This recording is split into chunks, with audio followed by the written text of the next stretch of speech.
खुलुमबाय बयखौबो आंनि गोसो गोरबोनिफ्राय तामुलपुर डिस्ट्रिक्टनि जानानै बड'लेण्ड गट टेलेन्ट फैबाय थानाय नैथि सिजन 2 दा बे हाबाफारिखौ जोंनि तामुलपुर डिस्ट्रिक्टनि सुक्लाय पार्कनि खाथियाव थानाय बारदै सिख्ला अडिट'रियाम हलाव लानाय जादों।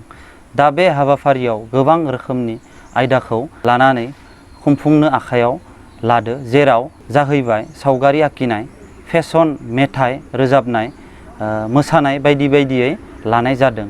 दा साफ्रोमबो जायफोर गोसो गुदुं बादायारि बिथांमोनखौ आंनि गोसो गोरबोनिफ्राय खावलायहरनाय थाबाय जे जेसेबांखिनि जोंनि तामुलपुर डिस्ट्रिक्टनि हालामाव थानाय आरो गुबुन डिस्ट्रिक्टआव थानाय बिथांमोनखौ बे हाबाफारियाव बाहागो लानो हागोन। लोगोसे देरहानायनि बिथांमोननो नोगोद 1,50,000 रां होनाय जागोन आरो फैबाय थानाय समाव बिथांमोनखौ नेशनेल लेभेलाव लाना थांनाय जागोन, जाहाथे बिसोरो मोसानाय, मेथाइ खननाय आरो बायदि बायदि रोखोमनि पेशन, बेबायदिनो सावगारि आखिनाय बेफोरबायदि बिथिङाव बिथांमोनखौ गोबां स्कप होनाय जागोन। लोगोसे बिथांमोननि जे हाबाफारिखौ लानानै जोंनि बिटिआर हालामावबो बे हाबाफारियाव मावनो जागोन आरो बड'लेण्ड गट टेलेन्टआव बे बिथांमोनखौबो अरायबो लानानै आगुवायलांबाय थागोन।